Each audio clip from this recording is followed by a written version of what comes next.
I don't know when it will happen, but I do long for the day when the stranglehold that the long tail of the Balenciaga Triple S is broken. We got to get these ugly tennis shoes out of here. Robin, how are you? Sam, I'm good. It's so good to have you here. I was telling folks, I was like, yeah, I'm interviewing this week my favorite fashion critic. And then I was like, oh, you're just the only fashion critic I want to read.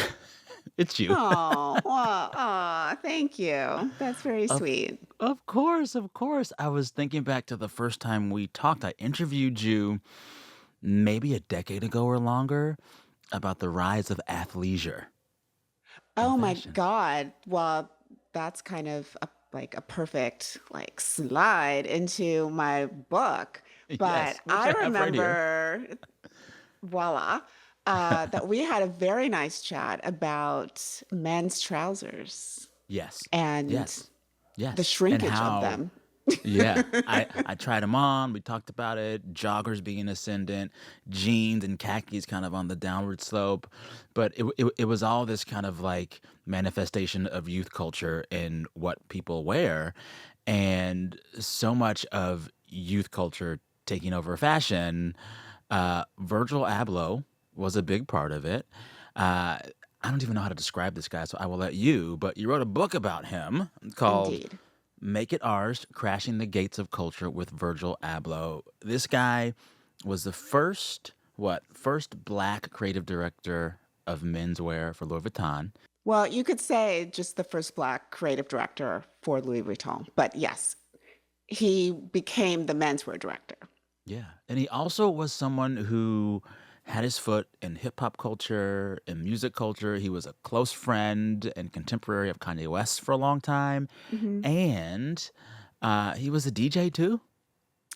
Yeah. I mean, Virgil checked so many boxes, and except he didn't really check any of the traditional boxes that high-end luxury designers typically do. But he checked all these other boxes. I mean, he was this kid from the Midwest who loved hip hop and Michael Jordan. He also loved Nirvana and techno and Euro pop. He, studied engineering and architecture. He was a DJ. I don't even want to say in his downtime because he never really had downtime. I mean, he was as much a DJ as he was a designer. And he had this really sort of foundational relationship with the artist formerly known as Kanye West. With that, then, let's describe Virgil Abloh's aesthetic for those who don't know it or don't realize that they've actually kind of been seeing it for a while. I love how so much of what he did was taking objects, shapes, colors, forms that we all know and kind of Hmm. just giving them the Virgil stamp. You know, he got to start with Off-White, his brand. It was about T-shirts. Hmm. Some of his early iconic looks, he would do this thing where he'd take a little black dress and put the words "little black dress" over it, and like Right. that was the thing. In quotation marks. Yeah. Always in quotation marks. What was Virgil's aesthetic? Because it was incredibly different from folks that were operating in high fashion at the same time he was. Well, I would say that his aesthetic was really his brand. He Mm, was an incredibly astute marketer and mm, brander and communicator. And mm-hmm, so when you think about his work, particularly for Off-White, mm-hmm. maybe you think about a varsity jacket, Okay. or maybe you think about, a t-shirt. I mean, Mm-hmm. these are not like silhouettes that he created. I mean, like he doesn't own them.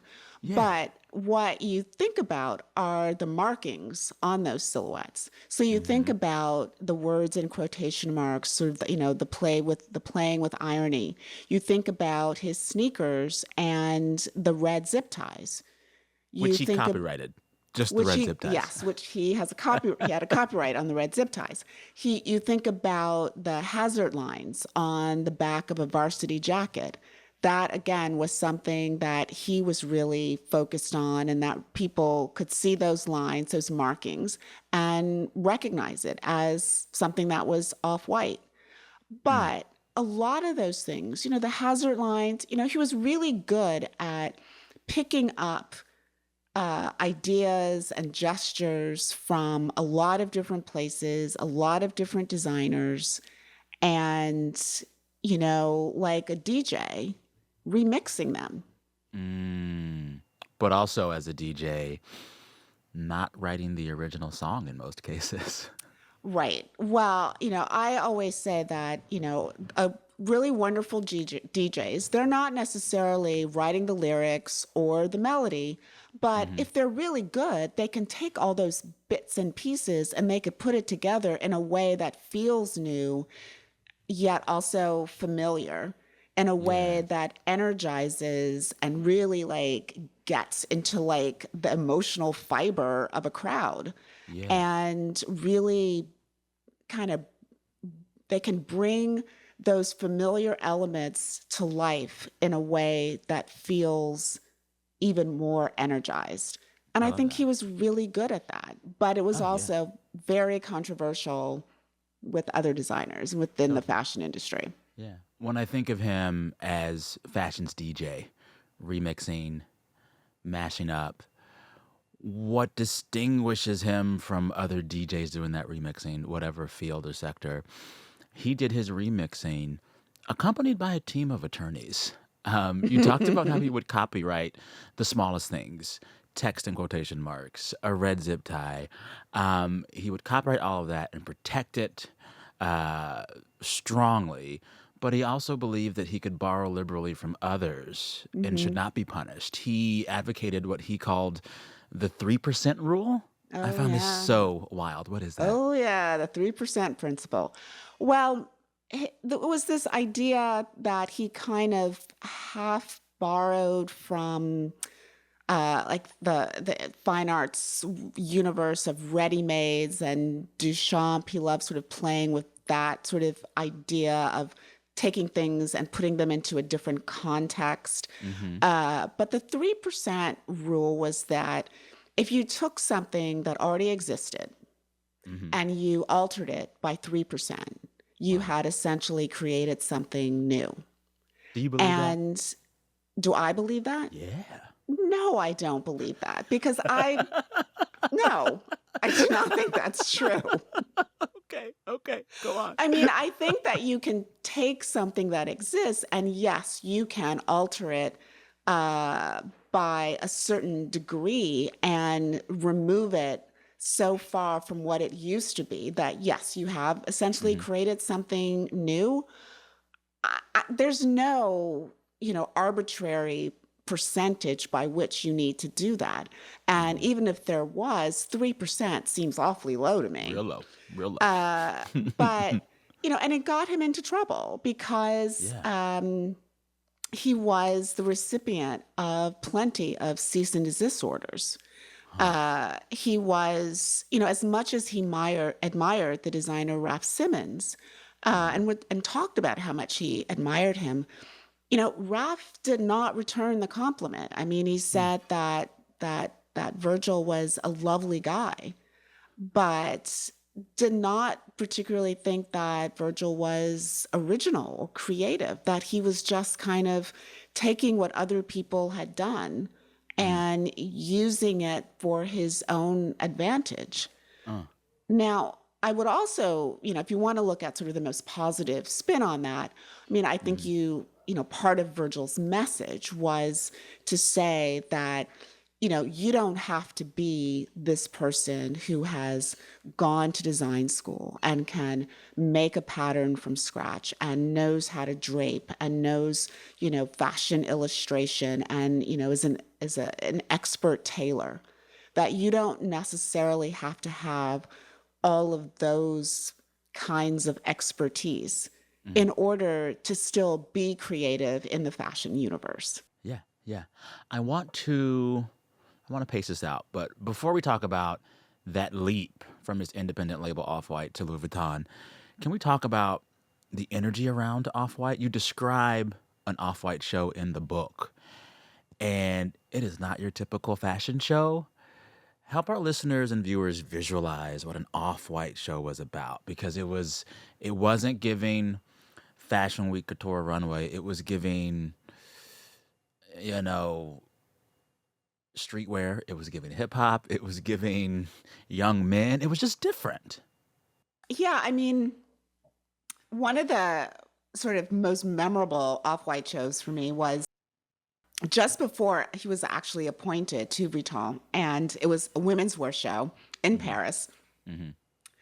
And it was on this little sort of side street in the heart of Paris, like not far from like the Chanel original boutique and Hmm. the Ritz Hotel, all of that. And it was in this sort of gallery like space. And normally, yes, like people show up and there's always a bit of a crush at the door as everyone's sort of trying to like get in and get organized. And there's never, a like perfectly sort of orderly line or anything like that. But this particular night, it was a mosh pit. It was just an Really? insane throng of people. And I Hmm. remember, we're sort of looking around at this crowd, and it was, there were definitely all the familiar faces, but there were also a lot of unfamiliar faces. And it was just kind of like, what is going on here? I mean, it was sort of leaning into sort of riotous at a certain Really? point.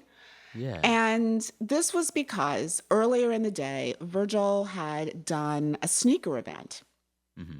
And, and we can talk about the collaboration that he did with Nike, which was really sort of instrumental in his rise Mm. at Vuitton. But he Hmm. had done this sneaker event. And so he had this enormous fan base who Hmm. followed him because of his work in sneakers. Mm. And at this event, he he basically just sort of invited them all to his show. I mean, he like put the show on his social media. Oh, And when I wow. say that, other designers don't do this. Oh, This yeah. was It's about like exclusivity. It's about you can't have access to me. exactly. And they would never think about just sort of publicly announcing like where the show was. Yeah. And in fact, during Paris Fashion Week, if you just sort of look at the schedule that's sort of published, Hmm. typically you'll see perhaps, the time and the date of a show, but you Hmm. don't see the address. Oh, Like wow. Because they that's don't want not you made there unless public. you're supposed to be there. Right? Yeah. So you don't get the address until you physically get the invitation, and the address is on the invitation. So they knew where this was. And so what was happening was it was a giant mosh pit of sneaker fans Wow. and, Which is not your Virgil typical Abloh sneaker fashion fans. demo. Yeah. Exactly. But it was a real eye-opening moment for, I think, a lot of the fashion crowd because they really saw this exuberance and this energy that surrounded Virgil that I think perhaps they sort of intellectually kind of knew existed, but Hmm. there it was, like in real time, Yeah. like Yeah. bruising you in the shoulder as you stood there. So two things. One, I'm pulling up images of this Virgil Abloh Nike collab, Mm, and on first glance, I'm like, yeah, these are Nikes. But what makes them different? Look at this one. The shoelace says shoelaces on it. yeah. Yes. Wow. And when you Wow. look at them, like there were 10 of them, and they were the some of the most iconic of the Nike Yeah. designs. And he originally there were supposed to be two different people who were working on this project, but Hmm. Virgil like so threw himself at it and sort of churned out so many ideas so quickly that Nike decided to let him do all 10. Oh, And when wow. you look at them, a lot of them have this feeling of almost a handmade or an unfinished sneaker. Hmm. They have some Hmm. of them have the look perhaps of a prototype. And Yeah. that was a thing that he loved to talk about. And he was sort of suggesting that a kid who loved Nikes could go Hmm. into a Nike store, just buy like a basic pair of Nikes and rework them, like do it Yeah. yourself designer Yeah. sneaker. And Yeah. so, the swoosh would be look like it had been tack basted on, like Yeah. hand basted as opposed to, sort of commercially stitched on. There were the Hmm. markings on the shoelaces, there were the zip ties.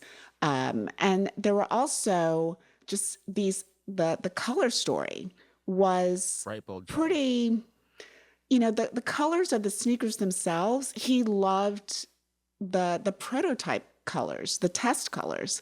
And so they're typically not these sort of bold, like orange and yellow and pink and blue and chaotic Hmm. colors. A lot of them are quite reserved. Yeah. I keep Googling these shoes now. Um, there's a Sotheby's write up of the off white Nike Indeed. Virgil Abloh collab. And this is something that you get to a lot in your book. You know, you can look at Virgil Abloh and say, this dude didn't sew. He was just putting words on stuff. But what he was really good at was shifting the Overton window of what you could even call fashion. Like, oh, Well, this over what you here? could call luxury fashion, I would There you go. say. Say more. Yeah. Say more. Yeah. Yeah. Well, for a very long time, luxury fashion was something that was defined through a very Western, Eurocentric, white, upper class, Yeah. 1% ish, sort Clothing for of the landed gentry. point That's what it point of was. view. Yeah. And everything else sort of aspired to be that. And And was as classified as something else. Like, that's um, streetwear. That's over there. exactly, exactly. And as streetwear and athletic wear and as sneaker culture and as hip hop style and all of that started to rise to sort of rise to prominence within the fashion industry. And as it started to tantalize customers, there started to be this convergence of essentially like these sort of two ends of the fashion spectrum. Hmm. And, one of the things that I love is I had talked to this business consultant in luxury. Hmm. And she said to me that sometimes when she's sort of dealing with her clients and they ask her sort of how does she define luxury or how do they know when they've really sort of hit the luxury mark, one of the examples that she would give is, well, if you can imagine your product in a museum 50 years from now or 100 Wow. years from now, Wow. then you know that you have created something that could be categorized as luxury. Mm. Because, we've gotten really sloppy in our use of the word luxury Yeah. because, it evolved from something that, despite how you might feel about the people who had defined it, it was meant to describe something that had a certain rarefied craftsmanship. It Yeah. was something that would stand the test of time. It was not trendy. It Hmm. wasn't faddish. It And it was wasn't mass something, produced. It wasn't for it everybody. wasn't mass produced. It was something that, as the president of Hermes said, it was meant to be repaired, meaning Oh. that you don't discard it. Like you Hmm. repair it Hmm. because you plan on handing it down to Hmm. like your child. Yeah. So we've gotten sloppy and now we just call it anything that's expensive luxury. Yeah. Anyway, Yeah. the whole museum idea I thought was really interesting. Hmm. But what it got me thinking about was that there are a lot of things that are in museums that are not classified as fine art or expressions of elegance Hmm. or craftsmanship. And the reason that they're not is really just because of who's writing the little That. hang tag. That. Yeah. Well, and this was a thing that was so part of his rise and his story. We cannot understate how much being black was a part of him and how he walked through the fashion world. You wrote something so interesting to me. So Virgil Abloh is the son of Ghanaian immigrants. And you wrote that Abloh was a black man in America who behaved like he was moving through Africa, not America. I found that so poignant. Will you unpack that for our listeners? Yeah, this was something that I kind of learned talking to other people who were the children of Ghanaian immigrants Mm-hmm. or immigrants from like Sierra Leone, Mm-hmm. and they talked about how the difference it makes when you have had some formative time, or at least some real quality time, so to Mm-hmm. speak, in a place where everyone or most everyone looks like you. Yeah. And, particularly, in speaking about, Ghana, uh, if you have sort of embedded in your consciousness Mm-hmm. through perhaps your parents or like Mm-hmm. visits to family members, that everyone from the guy who's sweeping the streets to the president of the country Mm. are Black. Mm. That just sort of builds a kind of unconscious privilege There you go. that you recognize that you could do anything. You Mm-hmm. could succeed to your wildest fantasies, Mm-hmm. or you could also struggle. Mm-hmm. But that this incredibly wide berth of possibility is open to you. Yeah. And so that description, I don't think is much harder to come by when you are the son or daughter of someone whose roots go back to Jim Crow or Mm-hmm. enslavement. And there's always this sort of recognition of your being in the minority and Mm-hmm. what the hurdles are. And it's not to say that you can't overcome those and like all the good things, but there is this element of, I felt like when in Virgil's professional life, Mm-hmm. um, you know, the description was sort of a Black man in Africa is akin to a white man in America. Wow. And that Wow. it seemed to me like Virgil moved through his professional life, Mm-hmm. regardless of where he was, like a Mm-hmm. Black man in Africa. I feel like we've established who Virgil Abloh is. Controversial figure, but a lightning bolt on his way to the top. Launches his brand Off White in 2013 with like t shirts and stuff. And then by 2018, he is tapped to have this really big role at Louis Vuitton. Talk about that moment. Was it like an earthquake for the fashion world? Were folks mad about it? Did they love it? And what kind of fashion world was he entering at that moment, 2018, Louis Vuitton? Well, in answer to those first few questions, yes, yes, and yes. It was a lightning bolt. The industry was shocked. The industry was appalled. The industry was Wow. excited. I mean, Okay. like all the emotions, I think. Mm-hmm. With so many things in fashion, rarely Mm-hmm. is there a complete lightning bolt of a surprise. Mm. So there had certainly been mutterings, mumblings Okay. about the possibility of Virgil getting this job. Mm-hmm. And, before that, there had been rumors that he had been possibly up for a job at Versace, which turned out to be true. Okay. Thank you, Donatella, for confirming that for me. And he That would have also, been way too busy of Collabs because they're already doing some color stuff over at Versace. That would have been wild, him and well, Versace. she was interested in him for their sort of secondary brand, which I don't think exists anymore, which was called Versus or Okay. Versus. Yeah. And then there was a point at which Givenchy was looking for He a was new a hot designer. commodity. Okay. And well, he wanted that job. He said that he Ah, was interested in it, but yeah. that went to someone else. He did not have a degree in design.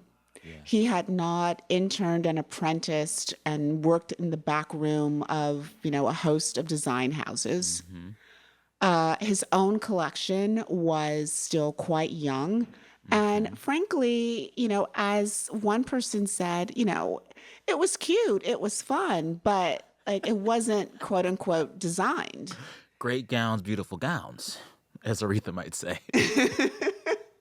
So, for all of those reasons, it was surprising. Mm. But then there were other reasons where you sort of went, okay, because, Vuitton is a brand that sort of sees itself as sort of a cultural brand, Mm. even more so than simply fashion. Mm.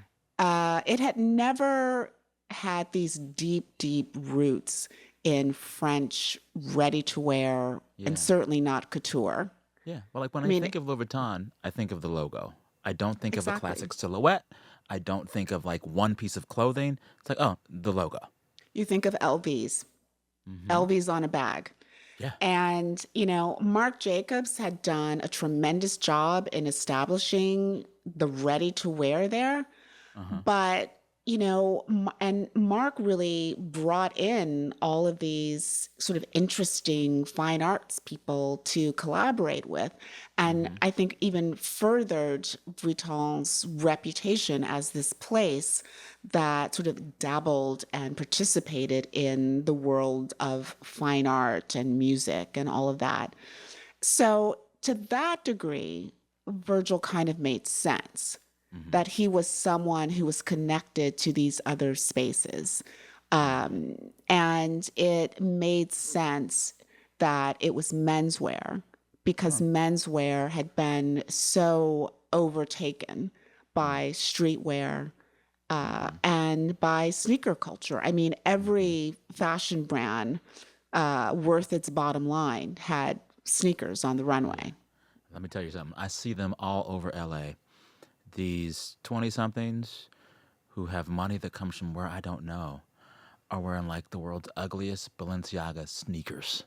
And I'm like, They oh, have those they cost a have thousand paid big dollars. money for those Balenciaga sneakers. Yes. Yes. Yeah.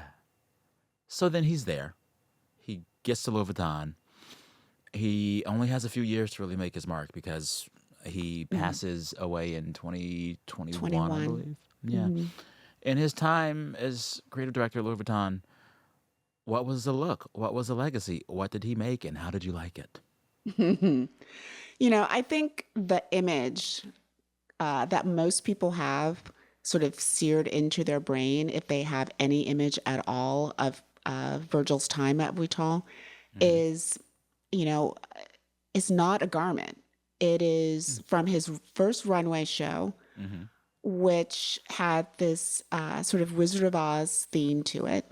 The runway was a rainbow. He'd invited hundreds of students from Paris based fashion schools, and they were sort of standing in the back behind the seated guests, and they were all wearing t shirts in the Huh. color. In a color that matched the part of the rainbow that they were standing along. Wow. And at the end of this show, Mm-hmm. Virgil walked out Mm-hmm. and his friend Kanye was sitting in the front row. Wow. And he walked over to Kanye. Kanye stood up, and the two of them shared this really emotional embrace on the Mm. runway. And Mm. honestly, that was the photograph that was reproduced more than any garment. I mean, Wow. secondarily to that, there was there was this sweater that had the silhouette of, the lion, the Tin Man, Oh. the Scarecrow, and Dorothy as they sort of wandered towards Oz. Mm. But I mean, it was that moment that I think a lot of people saw as the culmination of something, Mm. this feeling that a whole community of people, a generation of people had kind of entered the luxury atelier in a way that they hadn't before, and Mm. they'd been able to enter it alongside Virgil. Mm-hmm. And, and the head of Vuitton at that time, Michael Burke, said to me, look, it wasn't a perfect show. There were all kinds of things that, went wrong, but it was a Yeah. perfect first show. Huh. Do And you agree? and that was enough. I mean, I think, yeah, I mean, it did what he did what he needed to do, which was to pull off a show that had a narrative that gave you a sense of who he was, how he looked at fashion, how he looked at his role in fashion, Mm-hmm. and what he wanted to offer a customer. Mm. I Okay. mean, he didn't turn fashion on its head, but Yeah. Yeah. it's the rare show that does that. Yeah. I'm looking now. I found that sweater you're speaking of, the Wizard of Oz sweater. It's cute. I'll give him that. This one, right? That is it. And it Yeah. was in his first advertising campaign for Vuitton, which was, I mean, I thought adorable because it was worn, that adult size sweater was worn by like this little toddler, Okay, that's cute. which was so charming. And it was Yeah. this little kid with just like this inky dark skin, and the way that it sort of was juxtaposed with all of those bright colors. It was just a really beautiful Mm-hmm. picture, but it Mm-hmm. was also a photograph that sort of telegraphed the idea of something new and being born there at Vuitton, and Yeah. like a new generation Yeah. and a more diverse generation. I just thought it was a really lovely image. Totally. Well, yeah, it's interesting hearing you talk about the symbolism of Virgil Abloh embracing Kanye West at the end of a couture fashion show for Louis Vuitton. It is a symbolism that is marked in photographs that feels very much like the way it felt when Barack Obama first took the White House. It was as if the symbolism was the most important thing. In the photos Well, of them there, in the photos yeah, of and like the yeah. imagery, it was so important. It was as important as like what he might do. And then I think many many many years later, detractors and critics will say, "Well, actually, what did he do?" Right? And I guess you could ask the same question of Virgil Abloh in a different way. It's like the symbolism was beating you over the head, clearly. But in terms of the aesthetics of Louis Vuitton and in terms of the diversity of the fashion industry writ large, Mhm. did Abloh and all that he represented, did he change those things? You know, I think he pushed the industry forward. Mm-hmm. But as we know, with every leap forward, there's Mm. um, many steps back, Mm-hmm. oftentimes. Mm-hmm. But, you know, in some ways, I think his impact, well, he had an impact on the industry. And that impact was to say to the industry, look what can happen when you widen your aperture. Mm. But I think the more important impact was on the people who watched him succeed, Mm. because I think the message that he sent to them was pretty simple, but really profound, which is, yeah, you can do this. You You can do belong. this because I did this. You Mm-hmm. can do this because I've shown you that there's no great mystery or magic to any of this. Mm. That a lot of what happens, in fashion is a bunch of smoke and mirrors and bull. Yeah. And your ability to sell yourself, and your ability to tell stories, and your ability to market and brand uh, is really valuable and powerful, and is just as valuable and Yes. powerful, and can be defined as luxurious in the Yeah. same way as these other folks who've Oh been yeah. doing it all along. I want to talk about and take stock about what's going on with fashion right now. I think, digging What's into this. troubling you, Sam? I'm here. Talk to me. Honestly, I'm so glad because I was thinking about having the chance to talk to you again. And I guess my biggest question Coming out of this Virgil conversation and just thinking about fashion, Hmm. capital F, it has seemed to me that since the start of COVID lockdown, fashion, the industry, has lost its footing and hasn't regained it since. I think you had the phenomena of leaving the office, working from home. It totally changed the way folks think about how to dress themselves and what they buy to dress themselves. It also discombobulated distribution paths and production cycles. Hmm. And in that same span of 5 years, 2020 until now, we've seen the rise of TikTok, front facing video, and the endless scroll of video that has both democratized fashion and also made it seem even more jumbled. Hmm. And now I feel like I don't know when the next fashion week is. I don't know which trend is what. There's a new micro trend every day. You know, Vogue makes news because Anna Wintour is quote unquote stepping down. And I'm like, does it even matter? Hmm. Fashion feels like it's in a weird ass place right now. Is it? Yeah. I mean, but I think it's also a reflective of the culture at writ large. I mean, the Mm, culture is in a weird place right now. yeah.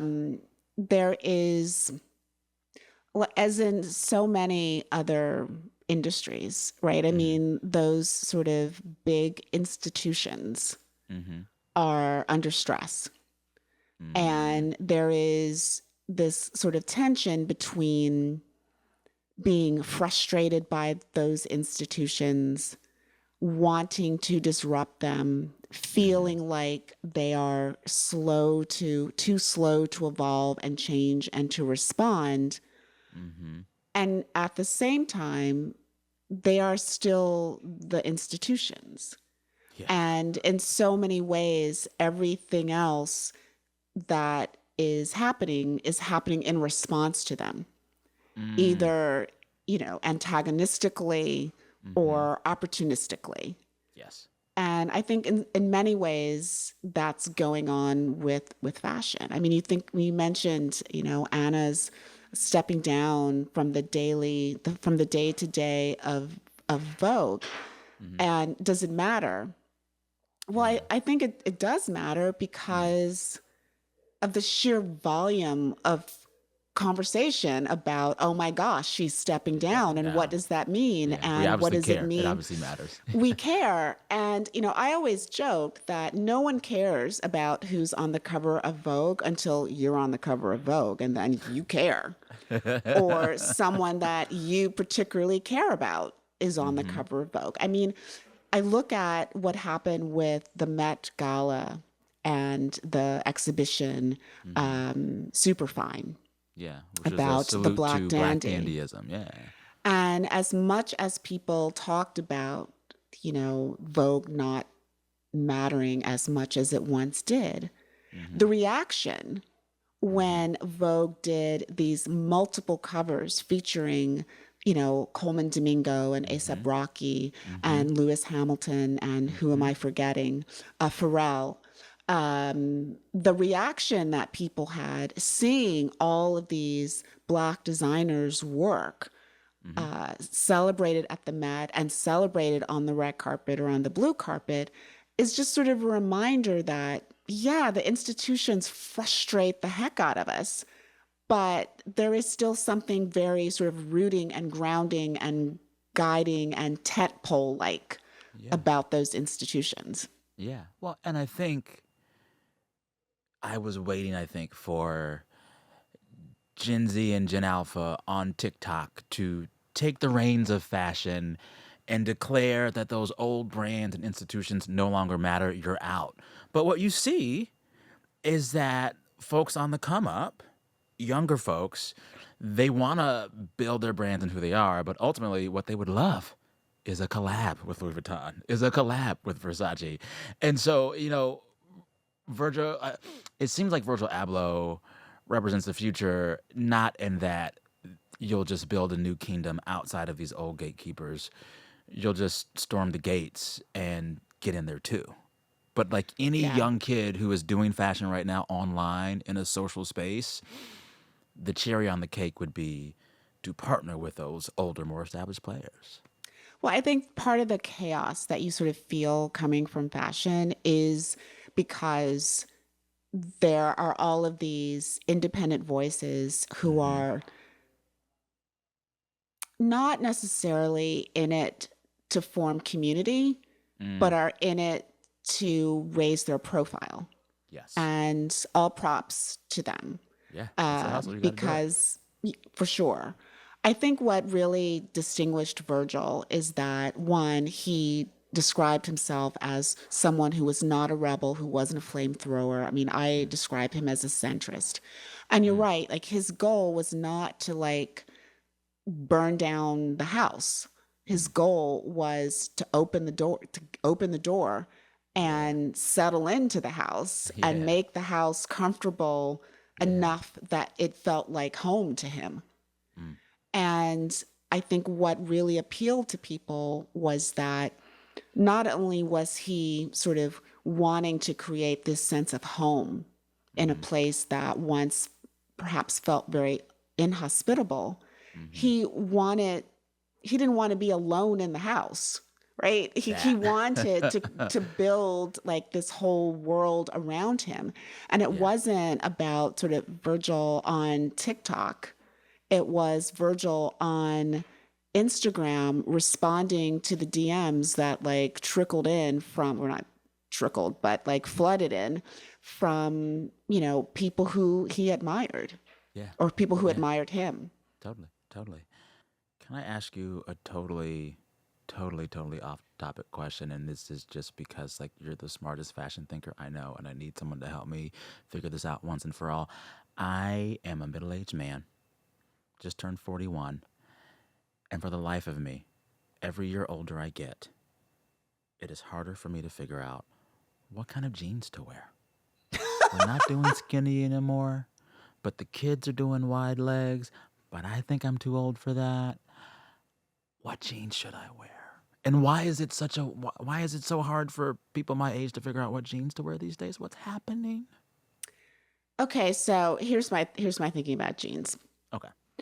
I think that there are probably 5 people in the world Hmm. who look good in all styles of jeans. Okay. Everyone else, there is a particular style of jean that, Mm-hmm. was like your sweet spot, Yeah. where you're like, yes, okay, This is these it. work for me.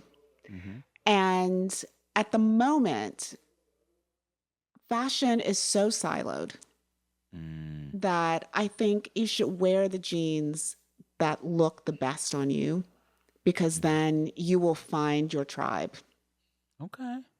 Because, you know, at this point, there's so many micro trends. This is the thing. And yes, there was a point at which, I will say that, the extremes Mm-hmm. are best left to uh, the super early adopters, Yeah. Yeah. whoever I'm they not doing might bucket be. jeans. Or is that what they call them? The bucket ones? Which are the Where they of go the out? The barrel jeans? no, Barrel that's cut? that's Whatever. not going to happen. That's what was it like Mean Girls? I don't know. Stop trying to Stop. make fetch happen. Yeah. That's ain't gonna happen. It's not happening for me. Good. Good. What But yeah, most. Yeah, go ahead. I think that you should wear the jeans that you feel good in, because whether or not they're a wider leg, a straight leg, a somewhat narrower leg, but you're just going to stay away from the incredible extremes, right? Like, Yeah. I'm sorry, Yeah. jeggings, just no, ever. Say it again and louder Even for the even kids when in the they were back. like a thing, I was still like, Yes. We're come not doing on. that. We're not doing that. Yes. No. Yes. The name alone should just tell you no. Yeah. Yeah. I agree. I agree. Before I let you go, Robin, what in fashion are you most excited about right now? And why? Well, I guess, and this is probably quite boring, but All right. you know, this has really been a time of change in who's helming so many of these legacy brands. Mm-hmm. And there's been, I think, such a change in like a rising generation of designers who are doing their own thing. Mm-hmm. So I just sort of feel like if people can, just ride the wave, Mm. the next year or so, I think could reveal some really cool stuff because I am an eternal optimist. And so I choose to think that with all of the upheaval in the industry, that will churn up something interesting and creative. And someone will land somewhere and it'll just be like a perfect fit. And we just, and we'll be surprised. Because I think in the past, when like no one was expecting Alessandro Michele at Yeah. Gucci to do what he Yeah. did. No one Yeah. was expecting Tom Ford to do what he did. Yeah. No one was saying, oh, yeah, Phoebe Philo is just going to completely transform the way that, women think about Mm-hmm. power and dressing. So Yeah. I think we just don't know yet. And that's the great thing about fashion. We just Okay. don't know, which is why we just can't quit it. Yeah. Yeah. Listen, I don't know when it will happen, but I do long for the day when the stranglehold that the long tail of the Balenciaga Triple S is broken. We got to get these ugly tennis shoes out of here. Like everyone's wearing the clunky, blocky, ugly dad shoes. I want it done. I love all the kids. I love everyone. Wear what you want, Well, but put those Demna's shoes moved down. on, so I'm Yeah. sure their days are numbered. Okay. Yeah. Regular shoes. How about that for the next 5 years? Anywho, Robin, I could talk your ear off, but I won't. Thank you so much for this chat. Thank you for writing the book. Listeners, viewers, get this book in your life right now. Make it ours. All about Virgil Abloh, the future of fashion. It's a wonderful read. Thank you so much.